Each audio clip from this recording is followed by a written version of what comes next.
आगे माई दुल्हा सुंदर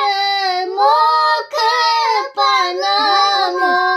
नाही आगे माई दुल्हा सुंदर मुख पनाम नाही आहे रानी कौशल्या के लाज नाही आहे रानी कौशल्या के लाज नाही आगे माई दुल्हा